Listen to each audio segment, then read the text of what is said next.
नमस्कार, मैं संजय चौहान स्वागत करता हूं आप सभी का इनोवेटर्स अड्डा के इस प्लेटफॉर्म पर। So today we are going to discuss a very important topic जिसके बारे में हम लोग बात करने वाले हैं, the challenges and the opportunities associated with this pharma sector. मैं जब फर्स्ट ईयर के बच्चों से बात करता हूं, फाइनल ईयर के बच्चों से बात करता हूं और भी जब बच्चों से इंटरेक्शन करता हूं, तो एक चीज बड़ी एक समझ में आती है कि बड़े कंफ्यूजन की स्थिति है। बहुत ज्यादा वो अवेयर नहीं अपने फील्ड को लेके, केवल वो समझते हैं कि फार्मेसी का मतलब मेडिकल शॉप ओपन करना है। तो थोड़ा सा इस मिथ को जो है थोड़ा सा दूर करने की कोशिश करेंगे और क्या क्या पोटेंशियल एरियाज हैं, क्या क्या अपॉर्चुनिटीज हैं, उस पर हम लोग बात करेंगे। That is going to be very important topic. तो सबसे पहले मैं आप सबसे थैंक यू बोलना चाहूंगा। थैंक यू इस बात के लिए कि आपने जितने भी वीडियोस मैंने अपलोड की है उसको आपने देखा, उसमें वैल्यूएबल इनपुट्स आपने दिए, उसको सराहा, उसको आपने प्यार दिया। So thank you once again. इसी तरीके से आप अपना जो है प्यार बनाए रखिए, इसी तरीके से जो है अपने वैल्यूएबल इनपुट्स जो है देते रहिए। कोई कमेंट कोई चीज़ हो तो उसको कमेंट बॉक्स में ड्रॉप करिए। तो let's start with this topic. First diagram जो आप देख रहे हैं वो है what are the challenges associated with this pharma sector. हम लोग क्या करते हैं, केवल पढ़ाई पढ़ाई की बात करते हैं बस, और क्या क्या अपॉर्चुनिटीज है, क्या क्या चैलेंजेस है इस फील्ड में, उस चीज को जो है एड्रेस करने की कोशिश नहीं करते हैं। So we need to address the problems associated with this pharma sectors, जहां तक बेस्ट पॉसिबल हम कर सकते हैं। दूसरे डायग्राम में जो मैंने दिखाने की कोशिश की है कि क्या क्या करियर अपॉर्चुनिटीज हैं और क्या आपके लिए सही रास्ता है। रास्ते तो बहुत सारे आपके पास है, लेकिन what are the better opportunities for you people. So let's start with this key challenges. What are the major key challenges associated with this pharma sector, इसको जानना बहुत जरूरी है। ठीक है। जो मैंने ऑब्जर्व किया है, this this whole video is based on my experience and my observations.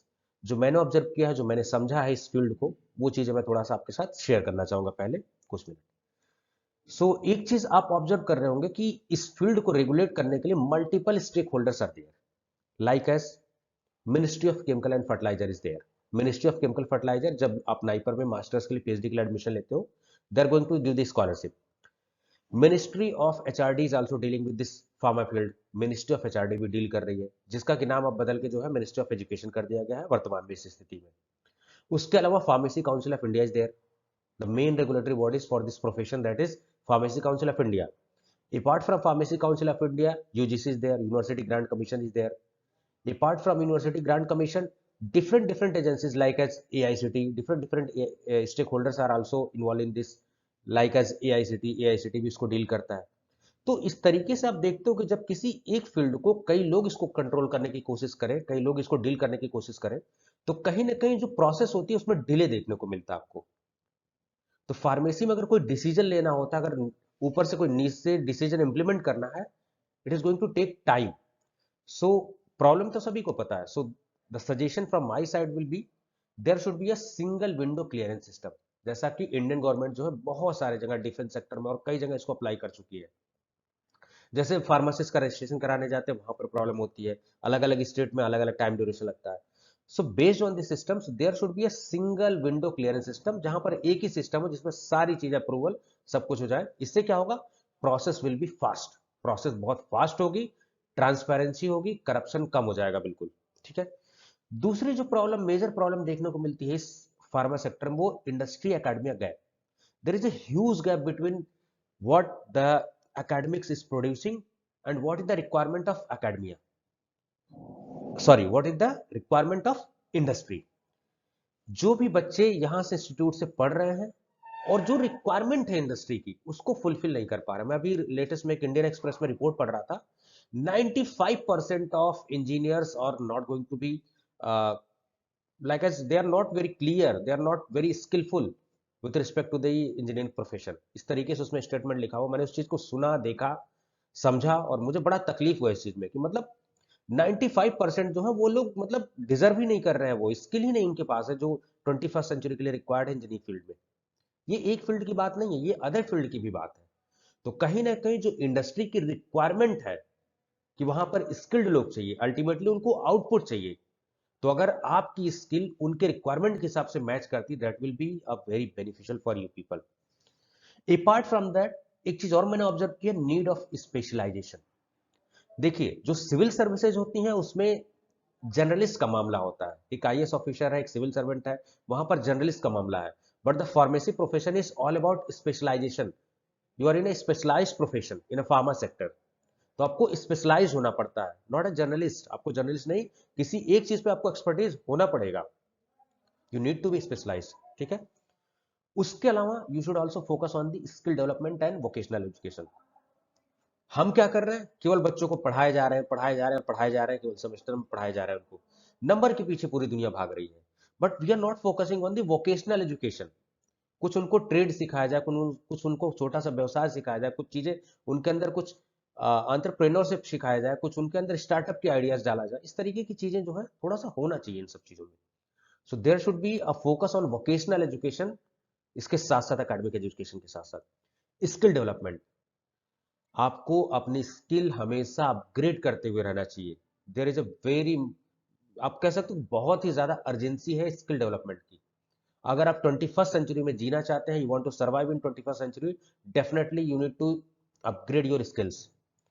Apart from that we also need mentoring. कुछ इंस्टीट्यूट है, कुछ यूनिवर्सिटीज है जो मेंटरिंग पर फोकस कर रही है, but they should also focus on career counselling. हर बच्चे की करियर काउंसलिंग करनी चाहिए कि बच्चा क्या बनना चाहता है, व्हाट इज और हर expectation is there. So we need to address the expectation, what are the hindrances that particular student is going to get. We need to resolve the hindrances. One thing, one size cannot fits for all. एक चीज हमने देखा है कि एक ही चीज जो है, एक ही प्रोफेशन, चाहे टीचर हो चाहे स्टूडेंट, उनको ऊपर थोपा जाता है कि बच्चे आप यही करिए, टीचर आप यही करिए। Suppose any student is having the good expertise in, he or she is having the expertise in a research, then he or she should go for the research. If anybody is expertise in academic, then he or she should go in the academics. If he or she wants she having the skill to go in the government sector, definitely he or she should go. अगर उसके अंदर कोई अलग अलग skill है, उसको आप identify करना, यू नीड टू आइडेंटिफाई। एक ही जूता सभी के पैर में फिट नहीं हो सकता है, it is not possible. So one size can not fits for all, you need to be very specialize, you need a career counselling.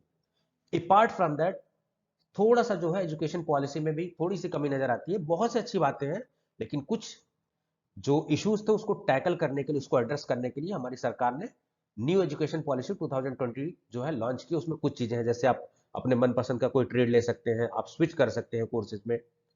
So lot of provisions are there, once it will be implemented, definitely इसके long term effect आपको देखने को मिलेंगे। So these were the major key challenges that were associated with this pharma industry और pharmaceutical sector. Now coming on the opportunities. Challenges की तो हमने बात कर ली, मैंने सजेशन भी कुछ सुझाया, लेकिन अपॉर्चुनिटीज क्या है एक स्टूडेंट के लिए फार्मा सेक्टर में। जैसे we are going to take the example of government job opportunities. Government job opportunities के बारे में जरा एक सेकंड मुझे दीजिए थोड़ा सा।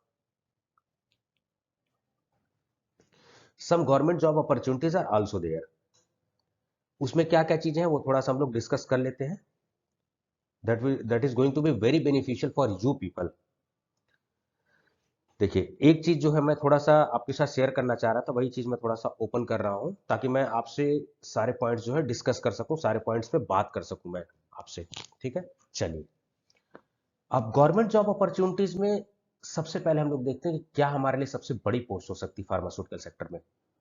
जैसे कि एक पोस्ट आपको नजर आती है डीसीजीआई। ये क्या है? DCGI, drug controller general of India. ये सबसे बड़ा व्यक्ति है, ये सबसे बड़ा आदमी है, ये सबसे बड़ी पोस्ट है जो कि इंडिया में आपको फार्मा सेक्टर में देखने को मिलेगी। Apart from pharma sector also they are taking for this post DCGI. और ये इसका एग्जाम नहीं होता, this post is totally based on the experience. यहां पर एक एक्सपीरियंस बंदा पहुंचता है। ठीक है, जैसे मैं आपको एक एग्जांपल समझाऊं। जब आप सिविल सर्विसेज क्रैक करते हो, तो आप एक जिले के डीएम के तौर पर जाते हो, या फिर आप अगर आईपीएस आपने निकाला तो एक एसपी के तौर पे आपकी पोस्टिंग होती है। लेकिन वो डीएम फिर चीफ सेक्रेटरी बन जाता है स्टेट में, फिर उसके बाद कैबिनेट सेक्रेटरी बन जाता है, जो सबसे बड़ी पोस्ट है। तो कैबिनेट सेक्रेटरी का कोई एग्जाम नहीं होता, this post is totally based on the experience. जैसे आप एसपी बनते हो, फिर आईजी डीआईजी बनते हो, फिर आप क्या बन जाते हो? डीजीपी। जो स्टेट का सबसे बड़ा पुलिस अधिकारी होता है, that is DGP. So this two post are based on experience.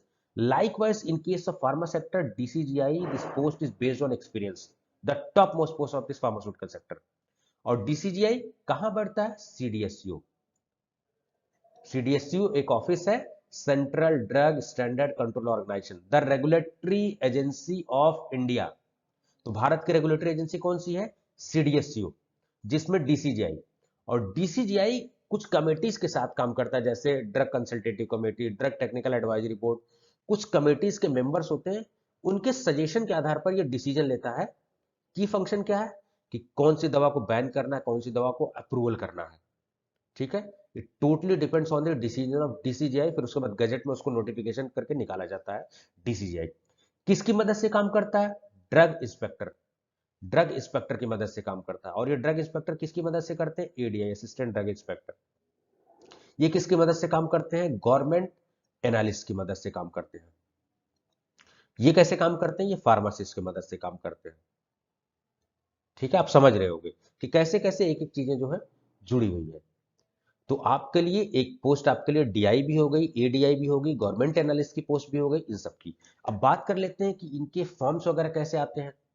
जैसे डीआई है, तो डीआई दो पर निकलती है, एक होती है सेंट्रल गवर्नमेंट की, एक होती है स्टेट गवर्नमेंट की।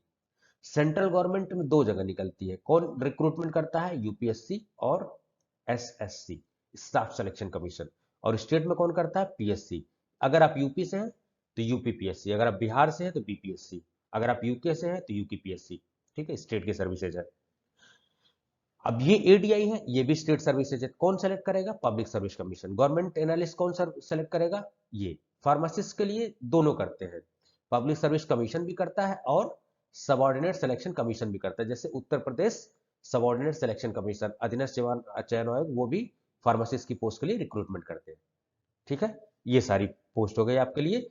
ये सबसे टॉप मोस्ट पोस्ट है फार्मेसी में। DCGI, DI, ADI, government analyst, ये सारी फार्मासिस्ट की पोस्ट। जरा उसके आगे हम लोग समझते हैं फूड सेफ्टी ऑफिसर। ये भी एक पोस्ट है जिसके लिए आप बहुत ही क्रूशियल, आपने मैगी वाला केस सुना होगा आपने, कि जो बैन हुई थी, जो प्रॉब्लम हुई थी मैगी वाली case, food safety officer, that was totally associated with this food safety officer. उसके अलावा एक पोस्ट होती है पेटेंट ऑफिसर, पेटेंट ऑफिसर की भी पोस्ट होती है। You are also eligible for this patent officer. उसके अलावा और क्या गवर्नमेंट अपॉर्चुनिटीज आपके पास मिलती हैं? इन सारी चीजों को आपको देखना पड़ेगा। ठीक है, एक सेकंड, जरा किसी का फोन आ रहा है अर्जेंटली। कुछ छूट तो नहीं रहा? हाँ। उसके अलावा हम लोग थोड़ा सा और बात कर लेते हैं जरा। अब गवर्नमेंट में भी और क्या क्या अपॉर्चुनिटीज, फार्मासिस्ट एग्जाम की अपॉर्चुनिटीज होती हैं। तो फार्मासिस्ट एग्जाम के अपॉर्चुनिटीज में आप देखोगे, जैसे आपके पास paramilitary forces, paramilitary forces, paramilitary forces India में अगर आपने पहले सोचा था कि मैं सेना में भर्ती हो जाऊं, आपके पास अपॉर्चुनिटीज नहीं मिल पाई, right now you are having the opportunities, but आपको इसका ध्यान देना पड़ेगा। कैसे? सीआईएसएफ में, सीआरपीएफ में। ठीक है, सीआईएसएफ, सीआरपीएफ, उसके बाद बीएसएफ, असम राइफल्स। ठीक है, ये सारी पोस्ट आप देख रहे होंगे। फिर उसके बाद एसएसबी। और कौन सी पोस्ट होती है पैरामिलिट्री फोर्सेज में? सीआईएसएफ हो गई, सीआरपीएफ हो गई, बीएसएफ हो गई, असम राइफल्स, ये आईटीबीपी। इन सब में, इन सब में फार्मासिस्ट की पोस्ट निकलती है सेंट्रल की। ठीक है, उसके अलावा जितने पीएसयूज हैं, पब्लिक सेक्टर यूनिट, जैसे सेल इंडिया लिमिटेड, गेल इंडिया लिमिटेड, भेल इंडिया लिमिटेड, ये जितने भी, कोल इंडिया लिमिटेड, इन सब में सेंट्रल गवर्नमेंट की पोस्ट होती है। ये फार्मेसी जो मैं डिस्कस कर रहा हूं, these are central government post, central government post है ये। ठीक है, उसके अलावा और कहां आपको दिखता है? ESIC, CGHS. सीजीएचएस के लिए अगर आप जनरल कैटेगरी से हैं तो 25 ईयर एज का ध्यान रखिए, ये एज का थोड़ा सा मसला यहाँ होता है। ठीक है, सीजीएचएस, ईसीएचएस, मिलिट्री हॉस्पिटल। और कहां पर आपको फार्मासिस्ट की वैकेंसी देखने को मिल सकती है? ईएसआईसी, सीजीएचएस, ईसीएचएस और आरआरबी, रेलवे रिक्रूटमेंट बोर्ड भी रेलवे फार्मासिस्ट की वैकेंसी निकालता रहता है। ठीक है, उसके अलावा जितने भी आईआईटीज है, जितने भी एनआईटीज है, उसमें भी फार्मासिस्ट की नियुक्ति होती है। जितने सीएसआईआर के इंस्टीट्यूट है, वहां पर भी फार्मासिस्ट की नियुक्ति होती है। तो ये फार्मासिस्ट की नियुक्ति यहां पर हो सकती है। उसके अलावा इसरो, डीआरडीओ, ठीक है, बार्क, ये सब इंस्टीट्यूट में फार्मासिस्ट की वैकेंसी निकलती रहती है। ठीक है, ये सारी चीज आपको ध्यान देने की जरूरत है। अब ये तो हो गई सेंट्रल गवर्नमेंट की, अब स्टेट गवर्नमेंट की हम लोग बात कर लेते हैं। स्टेट गवर्नमेंट में क्या क्या अपॉर्चुनिटीज आपके पास होती है। स्टेट गवर्नमेंट में आपके पास अपॉर्चुनिटीज होती है डिस्ट्रिक्ट हॉस्पिटल में as a pharmacist, primary health care centre में जो फार्मासिस्ट, गांव में सामुदायिक स्वास्थ्य केंद्र जो होता है उस पर जो फार्मासिस्ट बैठा रहता है, that is based on this state government, district hospital और प्राइमरी हेल्थ केयर सेंटर में। तो ये फार्मासिस्ट की बात कर ले। और क्या क्या गवर्नमेंट जॉब में अपॉर्चुनिटीज होती है। साइंटिस्ट, आप इसरो में भी बी फार्मा के बेसिस पर साइंटिस्ट की पोस्ट पर जा सकते हैं, डीआरडीओ में भी जा सकते हैं आप। ठीक है, ये सारी चीजें हैं। उसके अलावा सिविल सर्विसेज, ये जो यूपीएससी का नाम आप सुनते हो ना, ये सिविल सर्विसेज भी आपके लिए ओपन है। Civil services is also opportunity, क्यों? क्योंकि basic requirement is what, graduation. आपने देखा होगा बहुत सारे इंजीनियरिंग के स्टूडेंट, फार्मेसी के student, they are also going for the civil services exam. Apart from that they are also focusing on SSC, SSC का एग्जामिनेशन भी देते हैं, बैंकिंग का भी देते हैं। ठीक है, ये सारी अपॉर्चुनिटीज आपके पास है। उसके अलावा स्टेट पीसीएस की अपॉर्चुनिटीज है, किसी भी स्टेट का आप जो है अपॉर्चुनिटी में दे सकते हो। ठीक है, अब जरा हम लोग समझ लेते हैं कि और हमारे पास गवर्नमेंट में क्या अपॉर्चुनिटीज है। हमारे पास एकेडमिक्स में, ये जो एकेडमिक्स होता है ना, इसमें भी गवर्नमेंट की पोस्ट है, जैसे लेक्चरर के लिए, जैसे असिस्टेंट प्रोफेसर के लिए, जैसे एसोसिएट प्रोफेसर के लिए। ठीक है, जैसे प्रोफेसर के लिए, ये सब की गवर्नमेंट वैकेंसीज। ये लेक्चरर की पोस्ट कहां आती है, लोक सेवा आयोग, जैसे अभी उत्तर प्रदेश लोक सेवा आयोग में आई हुई है जब मैं वीडियो रिकॉर्ड कर रहा हूं तो। ठीक है, तो असिस्टेंट प्रोफेसर यूनिवर्सिटीज में आती है, एसोसिएट प्रोफेसर सब यूनिवर्सिटीज, गवर्नमेंट की जो सेंट्रल गवर्नमेंट की यूनिवर्सिटीज है वहां पर। और लेक्चरर की पोस्ट वो जो पॉलिटेक्निक कॉलेजेस होते हैं, पॉलिटेक्निक कॉलेजेस होते हैं ना, वहां पर डिप्लोमा वाले जो होते हैं वो बी फार्मा के बंदे होते हैं वहां पर। तो ये सारी चीजें मैंने आपको बता दिया। ठीक है, अब जरा आगे हम लोग देखते हैं कि और क्या अपॉर्चुनिटीज हमारे पास है। तो ये थोड़ा सा गवर्नमेंट सेक्टर की अपॉर्चुनिटीज मैंने आपको डिस्कस करने की कोशिश की, बताने की कोशिश की। इसको समझना है, इसको जानना है आपको। ठीक है, चलिए, और क्या अपॉर्चुनिटीज हो सकती है एकेडमिक्स में ही। एकेडमिक्स के अलावा आप गवर्नमेंट से ही, गवर्नमेंट वो जॉब तो नहीं कर सकते, लेकिन गवर्नमेंट से ही आप पीएचडी के लिए जा सकते। अब जैसे एकेडमिक्स में डिस्कस कर रहा हूं, तो थोड़ा सा एकेडमिक्स को और एलेबोरेट कर देता हूं। तो आपके पास और क्या अपॉर्चुनिटीज है। आप पीएचडी के लिए जा सकते हो। ठीक है, आप मास्टर कोर्सेज के लिए जा सकते हो। ठीक है, मास्टर्स कोर्सेज क्या है आपके पास, एम फॉर्म, ठीक है, एमएस फॉर्म। उसके अलावा एम फॉर्म हो गया, एमएस फॉर्म हो गया। उसके अलावा फार्मा एमबीए, ये सब पोस्ट मास्टर्स कोर्सेज के हैं। ठीक है, और पीएचडी में आप किसके थ्रू जा सकते हो, जीपैट के थ्रू जा सकते हो, सीएसआईआर के थ्रू जा सकते हो, गेट के थ्रू जा सकते हो। गेट का एंट्रेंस दोगे, लाइफ साइंसेज या केमिस्ट्री से फार्मेसी वाले देते हैं। सीएसआईआर का एग्जाम होता है साल भर में, दो दो सेशन, एक ठंडी वाले सेशन में और एक जून जुलाई वाले गर्मी वाले सेशन में। जीपैट के थ्रू भी आप स्कॉलरशिप पे, या फिर आप कोई स्कॉलरशिप से।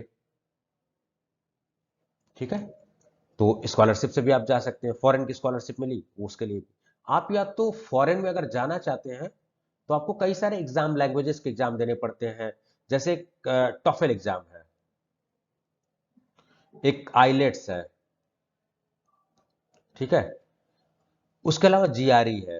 ये सब लैंग्वेज के एग्जामिनेशन मोस्टली होते हैं कि कितनी आपकी इंग्लिश में प्रोफिशिएंसी, रीडिंग राइटिंग है। जीआरई जो है, टफेल एग्जामिनेशन, ये सब देके आप जो है फॉरेन की तरफ जो है स्टडीज के लिए, हायर स्टडीज के लिए जा सकते हो।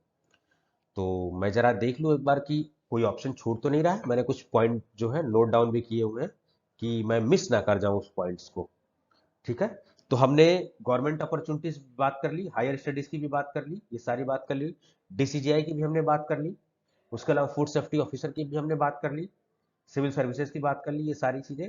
फार्मासिस्ट की हमने बात कर ली, जिसमें कि पैरामिलिट्री फोर्सेज, पीएसयूज की, इसरो वगैरह की, सबकी बात कर ली। और स्टेट फार्मासिस्ट वगैरह की भी हमने बात कर ली। चलिए अब जरा आगे देखते हैं। अब फार्मास्यूटिकल सेक्टर, जिसमें कि गवर्नमेंट भी है और प्राइवेट सेक्टर भी है, इसमें दोनों है, गवर्नमेंट भी है और प्राइवेट सेक्टर भी है। लेकिन प्राइवेट सेक्टर ज्यादा है, गवर्नमेंट सेक्टर कम है। क्योंकि ये जो स्वास्थ्य केंद्र वगैरह पे दवाइयां आती, मेडिसिन वगैरह आती हैं, ये गवर्नमेंट सेक्टर में ही बनती है, गवर्नमेंट के ही इंडस्ट्रीज होती है उसमें बनती है। जैसे लिखा रहता है कि फॉर गवर्नमेंट सप्लाई ओनली। ठीक है, अब प्राइवेट सेक्टर जो है उसमें ज्यादातर प्राइवेट सेक्टर में ही चीजें इन्वॉल्व है, तो थोड़ा सा हम लोग इसको प्राइवेट सेक्टर को भी देखने की कोशिश करेंगे। अब जैसे इसमें थोड़ा सा बैकग्राउंड अगर कुछ नॉइज आ रही होगी तो आप इस चीज को समझने की कोशिश करिएगा, हम लोग बाद में इसको मैनेज कर लेंगे, ठीक है। जैसे QA and QC, QA QC आपके लिए ऑप्शन है। उसके अलावा हमारे पास और क्या ऑप्शन है? F and D, formulation development, research and development, ठीक है। फार्मेको विजिलेंस, फार्मेको विजिलेंस का एक ऑप्शन है, रिसर्च एंड डेवलपमेंट का है, और फॉर्मुलेशन एंड डेवलपमेंट का, क्यूए क्यूसी का है। उसके अलावा क्या है? Bio analytical and analytical department, ये भी है। उसके अलावा और क्या ऑप्शन आपको दिखाई पड़ता है? मेडिकल राइटिंग, आप मेरी आवाज को सुनिए, मेडिकल कोडिंग, ठीक है, ये सारी पोस्ट आपको दिखाई देती होगी। और क्या पोस्ट आपको दिखाई देती हैं? अब फॉर्मुलेशन डेवलपमेंट में टैबलेट सेक्शन अलग है, कैप्सूल्स अलग है, पेरेंट्रल्स अलग सेक्शन है, ये अलग अलग सेक्शंस है। अब ये पेरेंटल वाला जो है ना, जिसमें शेड्यूल सी होता है, उसमें आप डीआई के लिए एक्सपीरियंस आपको चाहिए होता है 18 मंथ्स का एक्सपीरियंस के लिए, तो आप शेड्यूल सी का एक्सपीरियंस पेरेंटल वगैरह के लिए लेते हो, ठीक है। हाँ, एक ऑप्शन मैं और भूल रहा था, डीआरए, ड्रग रेगुलेटरी अफेयर्स में भी आप जा सकते हो। उसके अलावा मेडिकल डिवाइसेस, ये सब ऑप्शन बहुत ही अच्छे हैं, ठीक है, ये सारी चीजें एनालिटिकल, फिर उसके बाद माइक्रो बायोटेक्नोलॉजी, ये सारे ऑप्शन आपको समझने पड़ेंगे, ठीक है, ये सारी चीजें। टॉक्सिकोलॉजी इंडस्ट्री, सॉरी, इंडस्ट्री में टॉक्सिकोलॉजी डिपार्टमेंट, और उसके अलावा एक और डिपार्टमेंट थोड़ा मैं बोल रहा था, API industry, API industry, active pharmaceutical industry. इसमें बेसिकली क्या करते हैं हम लोग? सिंथेसिस करते हैं। सिंथेसिस किसका? जैसे जुबिलेंट जेनरिक्स एक अच्छी कंपनी है, जिसमें आप अभी आप सुन रहे हो कि जब चाइना से हमारी जो है टसन चल रही थी, लड़ाई चल रही थी, तो हम लोग थर्ड लार्जेस्ट मार्केट तो है पूरे वर्ल्ड में, फार्मेसी ऑफ द वर्ल्ड है, लेकिन जो एपीआई, जो कच्चा माल, रॉ मटेरियल आता है, वो चाइना पे ज्यादा डिपेंडेंट है, 65 to 70%। अगर चाइना से क्लैश हो रहा है, वो रोक देगा, तो हमारी फार्मास्यूटिकल सेक्टर पर थोड़ा सा प्रॉब्लम आ सकती है। So we should be self sufficient. तो ये सारी चीजें हमने थोड़ा सा देखने की कोशिश की। जरा एक मिनट मुझे दीजिए, मैं देख लूं जरा, और कोई ऑप्शन छूट तो नहीं रहा है हम लोगों के लिए। ये सब चीज हमने डिस्कस कर दी, मास्टर्स के लिए डिस्कस कर दी, एकेडमिक्स डिस्कस कर दी, गवर्नमेंट जॉब में डिस्कस कर दी, फार्मासिस्ट की सारी पोस्ट डिस्कस कर दी, इंडस्ट्री सेक्टर। हाँ, एक जो चीज बच रही है वो सेल्स एंड मार्केटिंग बच रहा है। सेल्स एंड मार्केटिंग, ये फील्ड अपने आप में बहुत इंपॉर्टेंट है। देखिए, सेल्स में क्या होता है कि आप एमआर के तौर पे काम कर रहे हो, मार्केट रिप्रेजेंटेटिव, डायरेक्टली आप क्या कर रहे हो? स्टॉकिस्ट से मिल रहे हो, आप डॉक्टर से मिल रहे हो, पेशेंट से भी मिल रहे हो। लेकिन मार्केटिंग फील्ड अलग है। मार्केटिंग क्या होता है? स्ट्रैटेजी बनाना होता है। You are focusing on the strategy.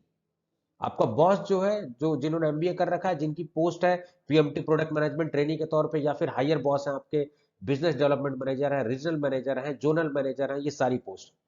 तो यहाँ पर आपके लिए पीएमटी की पोस्ट, काफी अच्छा पैसे आप पैकेज आपको मिलता है। फिर उसके बाद business development manager, regional manager, zonal manager, CEO, MD, managing director, आप यहां तक जा सकते हो हायर पोस्ट। तो बेहतर ये होगा कि अगर आपको सेल्स एंड मार्केटिंग में जाना है तो just go for pharma MBA. Pharma MBA करके, मास्टर्स करके आप यहाँ चले जाओगे, प्रमोशन भी सही होगी, सब कुछ ठीक ठाक होगी, ठीक है। एक सुझाव आपके लिए है कि इंडस्ट्री में आप बी फार्मा के बेसिस पर जाइए, लेकिन कोशिश करिए कि एम फार्मा करके आप अगर इंडस्ट्री में जाएंगे तो आपके प्रमोशन में भी हेल्प होगी, और आपके पास इतना नॉलेज हो चुका होगा, आप स्पेशलाइज हो चुके होंगे, ये सारी चीजें आप थोड़ा सा इजिली उसको मैनेज कर सकते हैं। You can easily manage the things. Sales and marketing मैंने आपसे डिस्कस कर दिया, ये सारी चीजें, ठीक है। स्टार्टअप्स, आजकल थोड़ा सा क्रिएटिव आइडियाज जो है काफी, जब जब ये कोविड का सिचुएशन, जब मैं वीडियो रिकॉर्ड कर रहा हूं, तो कोविड का सिचुएशन अभी है, स्टार्टअप जैसे आपने देखा होगा बहुत सारे 1mg, ये कहां से आ गए? और भी आपने देखा होगा, जितने भी ये ऑनलाइन रिटेलिंग शॉप है, जितने भी ऑनलाइन सब मार्केटिंग हो रही है, इन सब के बारे में, फार्मी जी के बारे में आप लोग सुन रहे होंगे, इतना सारा ऐड आता रहता है। एक चीज देखिए आप, कि ये कोविड 19 कहीं ना कहीं चैलेंजेस अगर बन के आया, तो हमारे लिए कहीं ना कहीं अपॉर्चुनिटीज भी बन के आया। हम एज ए फार्मासिस्ट चाहते तो बहुत सारा सैनिटाइजर बना के लोगों को डिस्ट्रीब्यूट कर सकते थे, मास्क में बहुत सारे कर सकते थे। आप में से बहुत सारे लोगों ने किया भी, अपना क्रिएटिवनेस दिखाने की कोशिश भी, लेकिन जो लोग स्किल्ड नहीं थे उन्होंने ज्यादा किया, और हम लोग अपने प्रोफेशन में इस चीज को नहीं कर पाए। थोड़ा सा इस चीज को हमें देखना चाहिए था। ठीक है। तो कुल मिला जुला के मैंने एक ब्रॉड पिक्चर आपको देने की कोशिश की कि क्या सारी चीजें हैं, थोड़ा सा इस चीज को आप लोग समझेंगे। सो जो हमारे सोसाइटी में जो हम लोग जानते हैं, जो धारणा हमारे बनी हुई है कि pharmacy profession is not about opening a medical shop only. एक धारणा बनी हुई ना कि केवल फार्मेसी जो है खोलेंगे केवल। अच्छा भैया आपने बी फार्मा किया है, ठीक है, आप एमआर बनोगे या फिर शॉप खोलोगे। So pharmacy profession is not about opening a medical shop, it's beyond boundaries. अपने पोटेंशियल को एक्सटेंड करिए आप, अपने आप को लिमिट मत करिए, अपने आप को बढ़ाते रहिए आप इस चीज को। ठीक है। कुछ इंपॉर्टेंट टिप्स भी आपको देना चाहूंगा अपने एक्सपीरियंस के बेस पर कि प्लीज अपने स्किल डेवलपमेंट पर काम करिए, अपने स्किल को अपग्रेड करिए। कुछ भी पढ़ाई, कुछ भी कोर्स मत करिए, जिस डायरेक्शन में आपको जाना है फर्स्ट डिसाइड द डायरेक्शन, उसके लिए क्या क्या रिक्वायरमेंट है उसी हिसाब से अपने स्किल को डायरेक्ट करिए। Suppose you want to join sales and marketing field, you need to upgrade your skills, communication skills, soft skills. अगर आपको इंडस्ट्री में जाना है तो अपने नॉलेज में थोड़ा सा धार लगानी पड़ेगी आपको। ठीक है। तो जो रिक्वायरमेंट है उसी हिसाब से स्किल सीखिए, definitely you are going to success in your life. ठीक है। कम्युनिकेशन स्किल पे काम करिए। और सबसे बड़ी बात है, आप 21वीं सदी में जी रहे हैं, you are living in the era of 21st century. और आप जो है 1960 1950 की लाइफ जी रहे हैं। 21st सेंचुरी में 21st सेंचुरी की स्किल आप देखिए ना, कोडिंग हो रही है, डेटा माइनिंग, कितनी सारी चीज हो रही है, डेटा, साइबर सिक्योरिटी एक थ्रेट ओवर आया है, साइबर वॉरफेयर आ गया है, फोर्थ जनरेशन वॉरफेयर। थोड़ा सा चीजों को अवेयर रहिए इन सब चीजों को लेके। इमोशनल इंटेलिजेंस के ऊपर भी काम करिए, इसके ऊपर भी काम करिए आप। ठीक है। और सबसे बड़ा मंत्र किसी एग्जाम को निकालने का या कहीं सक्सेस होने का, focus and consistency. Focus is very important. पढ़ सभी रहे हैं, यूट्यूब चैनल सभी के पास है, टीचर अच्छी क्वालिटी के सभी के पास है। What is going to make the difference, that is your self study, your focus and your consistency. एक दिन 10 घंटा पढ़ के 4 दिन सोना नहीं है। एक दिन 3 घंटा पढ़ा, दूसरे दिन 3 घंटा, धीरे धीरे एफिशिएंसी को बढ़ाइए और एक कंसिस्टेंसी मेंटेन करिए। थोड़ी थोड़ी एफर्ट डालते रहेंगे, एक दिन ऐसा मुकाम जरूर होगा, आप उस काबिल होंगे कि डेफिनेटली आप उस हालत में होंगे, कोई दुनिया का एग्जाम नहीं है जिसको आप क्रैक ना कर पाए। तो ये थोड़ी सी चीजें हैं, चैलेंजेस हैं। आपको आपदा से अवसर तक चीजों को ले जाना है। ठीक है। हमारे प्राइम मिनिस्टर भी बोलते हैं आपदा से अवसर तक। ठीक है। ये समय अवसर को पहचानने का है, खुद को आजमाने का है, नई बुलंदियों की ओर जाने का है। सो मार्क माई वर्ड्स, प्लीज इसको आप ध्यान से पढ़िए, समझिए, अपने पोटेंशियल को बेस्ट यूज करिए। अगर आपको वीडियोस अच्छी लगती हैं तो डेफिनेटली आपको अपने दोस्तों के साथ शेयर करना चाहिए और इस चैनल को जरूर सब्सक्राइब करिए और बेल आइकन जरूर प्रेस करिएगा। ठीक है। उज्जवल, आपका भविष्य जो है उज्जवल है, क्यों? क्योंकि India is the pharmacy of world. आपने सुना होगा ना, आपको समझ में आ गया होगा क्यों। पूरी दुनिया हर जगह जॉब जा रही थी लेकिन फार्मा सेक्टर में लोग टिके हुए थे, क्यों? क्योंकि आपको क्या इससे भी बुरी स्थिति हो सकती है? कोविड-19 सिचुएशन आपने देखा कितनी बुरी स्थिति, बहुत सारे लोगों ने जॉब लॉस कर दी, लेकिन फार्मा सेक्टर की स्टेबल सेक्टर रहा, फार्मा सेक्टर खुला रहा और फार्मा सेक्टर ने इस पूरी ह्यूमैनिटी को सर्वाइव, उसको रोक रखा, बिल्कुल उसको सर्वाइवल में बिल्कुल सामने आके फ्रंट पर खड़ा रहा। हमारे कोविड वॉरियर्स की तरह फार्मासिस्ट ने काम किया, डॉक्टर्स ने काम किया, पुलिस के लोगों ने काम किया, लॉ एंड ऑर्डर मेंटेन किया उन्होंने। ठीक है। तो चलिए इसी बात के साथ आशा करता हूं कि वीडियो आपको जो है समझ में आ रही होगी। इसको ज्यादा से ज्यादा शेयर करिए, वीडियोस को हाई क्वालिटी में देखिए। ठीक है। रोक के देखिए वीडियोस को, कोई दिक्कत नहीं है। कोई कोई कोई क्वेरी है तो आप कमेंट बॉक्स में कमेंट करके पूछिए भी। तो अपना ध्यान रखिए, हंसते रहिए, मुस्कुराते रहिए। बाकी आप फॉलो भी कर सकते हैं, कहां पर? फेसबुक पर, इंस्टाग्राम पर, ट्विटर पर, यूट्यूब पर इन्वेटर सट्टा के नाम से ही। टेलीग्राम चैनल आपको ज्वाइन करना चाहिए क्योंकि वहां से नोट्स वगैरह सारी चीज आपको मिल सकती है। सो thank you for your valuable time. आपका समय जो बहुत कीमती है, मैं ज्यादा उसको नहीं लूंगा। ठीक है। आपका दिन शुभ हो। धन्यवाद।